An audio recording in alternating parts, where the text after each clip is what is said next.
Nvidia GPUs. What is going on with them? Connectors melting again. Prices for the 50 series. And finally, should you buy Nvidia 50 series GPU this generation? Welcome to Nickelback Gaming News. Let's get into it. It's news time. What's going on with Nvidia? We thought after the 40 series melting issue with the connectors melting that we were past all of that, but recent news and posts from users with the 5090 reporting that it is still an issue that now plagues the 5090, which I mean it does take 575 watts. They did change a few things that they thought would make it better this time around, but it hasn't, even with the new way that the connector plugs in to the new adapter that they put in with the 5090. Seems that is not only melting the wire connected to the GPU, but it is also melting the wire connected to the PSU. What? So you buy a $2,000 GPU for it to melt itself, the adapter, but then it also takes out your power supply and essentially kills your PC for the time being. Wow. Thanks, Nvidia. No! God, please, no! No! No! Here in this article says, despite assurances, Nvidia's 5090 is still melting plugs after all. One Reddit user of the RTX 5090 graphics card said it generated excessive heat and melted his power cable on both ends. Nvidia's latest graphics card sold out almost immediately, which means tons of people are still waiting to get their hands on the 5090, but it might be a saving grace for those people. Last week, a user of one of the RTX 5090 cards said that it started dying after Nvidia's driver update. More recently, one Reddit user said that the power connector on his 5090 had melted while playing Battlefield 5. He says, I'm not distant from the PC building world and know what I'm doing.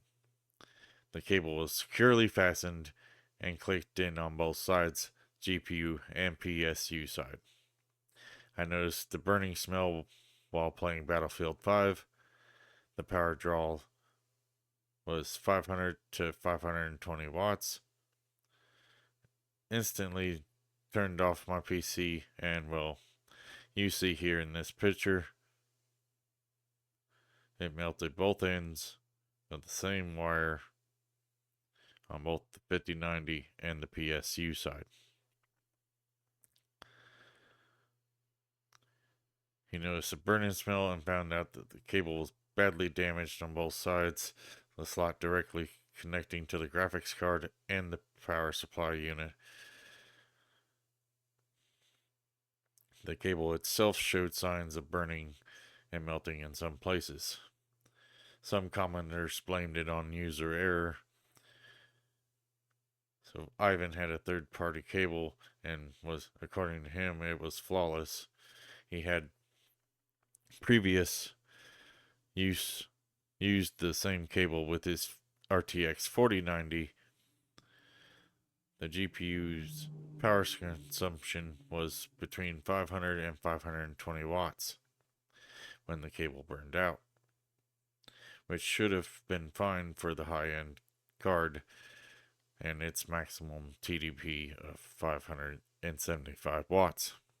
What makes this development interesting is Nvidia had already said last month that the 50 series cards won't melt power plugs this time around. A hardware YouTuber, Roman Hartung, had released a video about the incident. He contacted Ivan and examined the RTX 5090 and the affected cable. More closely, under a microscope, he could see clear evidence of overheating. The plastic cable around the pins had also broken off when the cable was pulled out. Apparently, only one of the total 6 used were affected.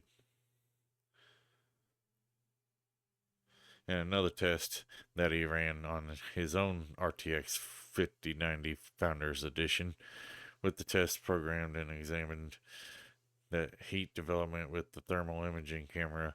After a few minutes, 2 of the 12-volt cables also reached a temperature that was clearly too high, up to 150 degrees Celsius. Using the ammeter, he also discovered that one of the 12-volt cables was carrying significantly more current than the others. To avoid his card being damaged, he canceled the test and came to the conclusion that the situation was extremely concerning. He was able to rule out the possibility of user error on the parts of both Ivan and himself, as the cable was indeed connected properly. The company had developed a new connector this time around for the 5090 to avoid these problems, but it's clear that history's repeating itself again, and that for now, you might want to keep an eye on your card if you're using the RTX 5090 Founders Edition. At least I don't know if it's affecting the other editions, partner cards and stuff. Just be aware, if you got a 5090, I want to watch your temps closely. That being said, hopefully Nvidia gets this fixed before the 5090 gets in the hands of more consumers and it becomes a bigger issue. Next up, what is going on with all the prices on the 50 series cards? Look at the prices on Newegg.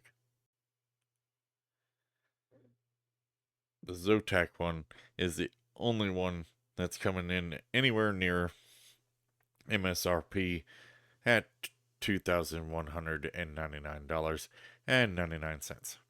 5090's MSRP is $2,000. So that's the only one that comes anywhere close to the MSRP that Nvidia recommended.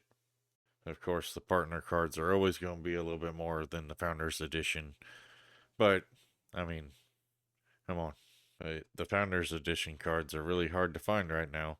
This ROG Astral GeForce 5090 is being sold for $3,080 pretty much. And that's before tax. That's a whopping $1,080 over MSRP.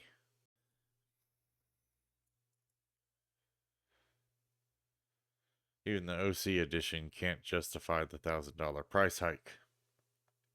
With these prices on Newegg, it would appear that not only do we have to worry about scalpers trying to sell us these cards for insane prices,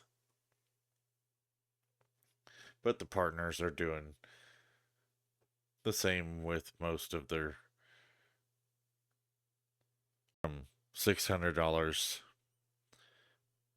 to $1,000 over MSRP. And of course, if you look at scalpers' prices, there's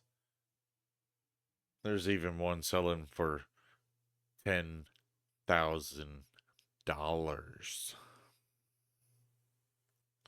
I mean, really? This is just crazy right now.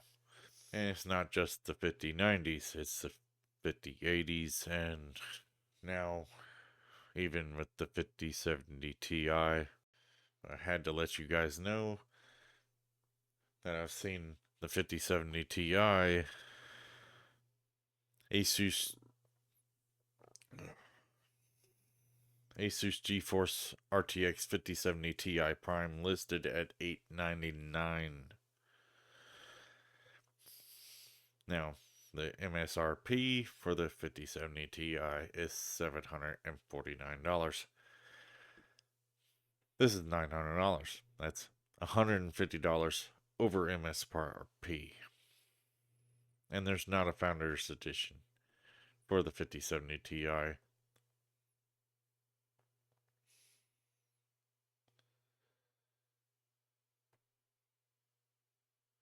There's Founders Edition cards for the 5080, the 5090, and the regular 5070. But for some reason, they didn't come out with the Founders Edition for the 5070 Ti. That being said, I mean, look at these prices. $899.99, $900 for that Asus Prime I just mentioned. Then another Asus Prime OC edition. It's actually $939, $40 difference between the two. You got the Asus Tough Gaming, $1,000. It's supposed to be $750. They are charging $250 more than MSRP for this card. That's the same price as the MSRP for the 5080, which unfortunately, unless you get the Founders Edition card, which are really hard to find right now, you're not even going to get a 5080 for that price, because most of the 5080s are going for 12, 13, 14, some I've even seen for $1,500, and getting even closer to the MSRP for the 5090. It's just a bad time right now for Nvidia and consumers trying to find Nvidia cards. Right here it shows the 5070 MSRP $549, the 5070 Ti MSRP of $749, the 5080 coming in at $999, and the 5090 coming in at pretty much $2,000. It's just crazy. Anyway, so in conclusion, should you skip this generation of GPUs from Nvidia until things calm down, which hopefully they will here soon? I would recommend skipping this generation for now, anyway. Which is disappointing to me, myself, as well, because I'm currently looking for a good GPU to run my new PC that I'm building for the studio here. Hopefully AMD does not drop the ball with the 9000 series. Only time will tell there. Maybe Nvidia will fix things, or things will calm down here soon. But for right now, things are just crazy. Anyway, that's it for today. If you found this video helpful, hit that like button, as it helps get this video out to more people. And don't forget to hit that subscribe button if you want to see more videos like this one. And don't forget to hit the bell icon, and I will see you guys on the next one.